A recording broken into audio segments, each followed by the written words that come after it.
House number 9. I was looking for a new place to live, somewhere close to the university. That's when I found a tempting ad. Room for rent, house number 9, very cheap, available now. I went the next day. The neighborhood was quiet, and the houses were a bit old. I arrived at house number 9, a gray house with its windows covered by thick curtains. An old woman opened the door for me with a blank face and a cold stare.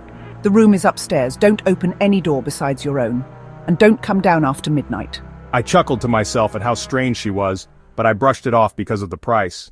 On the first night I was getting ready for bed when I heard footsteps walking above the ceiling. I thought it was just the old wooden ceiling, but the steps were slow, heavy, like something dragging itself. On the second night I suddenly woke up to a whispering sound behind the wall. The whisper was mysterious, as if someone was slowly repeating my name. U-H-A-M-M-D. I got closer to the wall, and I felt a strong coldness, as if the wall was breathing. On the third day, I decided to open one of the doors on the ground floor. It was locked with a rusty lock, but I broke the lock and opened it.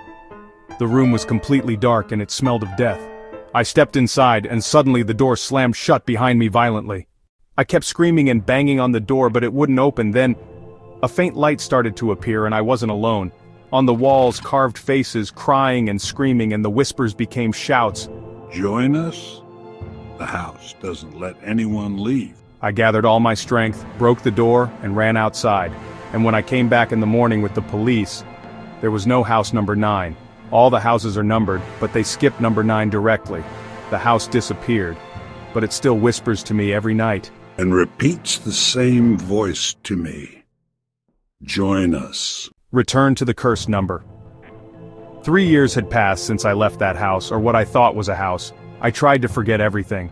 I changed my city, my phone, and even my name on some papers. But the nightmares continued. Every night I see myself standing in front of the same door.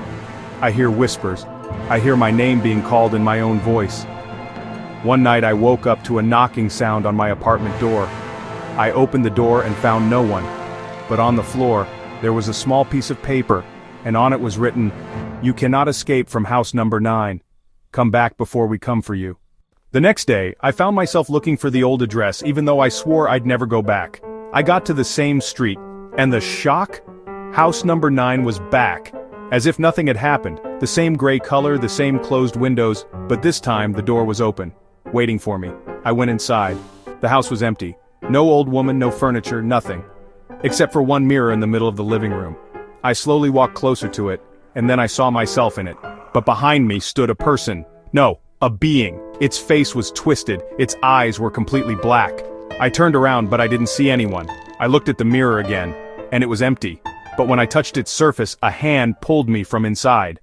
I found myself in a dark hallway full of doors. Behind each door I heard a sound from my past, my mother crying, my childhood screams, sounds of burials. Then, at the end of the hallway, I stood before a door that read, "Your original room." I opened it, and it was my room, just as I had left it years ago.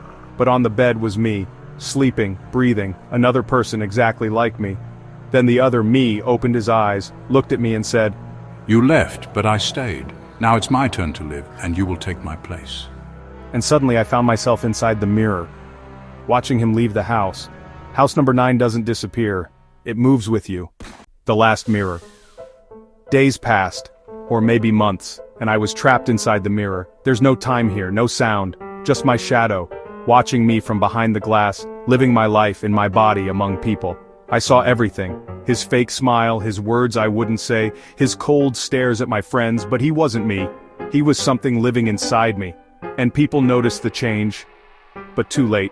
I knocked on the mirror glass, screamed, wrote words of help with the steam. But no one heard me. Until the day came. The other me stood before the mirror and said with a sarcastic smile, "Do you think anyone will save you? I am the reality now, and you are just a reflection." Then he turned off the light. But what he didn't know was that the mirror isn't just a prison but an ancient door. Deep inside the mirror I began to hear familiar voices. Laughter from those trapped before me, souls like mine. Some whispered to me, "The house doesn't keep the weak. Only those who fight return." I understood that the mirror needed an old ritual to break it. and all I needed was the fear of the one outside. The next night, the other me started to feel worried. The bathroom mirror suddenly cracked, the mirrors went dark, my reflection started appearing behind him in every mirror, smiling. Then something he didn't expect happened. As he looked into the last mirror, I reached out from inside and tore the glass from the middle. I got out, finally! But I wasn't the same. The house and I became one. I am the one who saw the truth inside it. The house doesn't live in you. The house lives in you. The other me is now behind the glass. And I look at him and say, "Did you think you were the only one? It's your turn now to wait, until a new resident comes."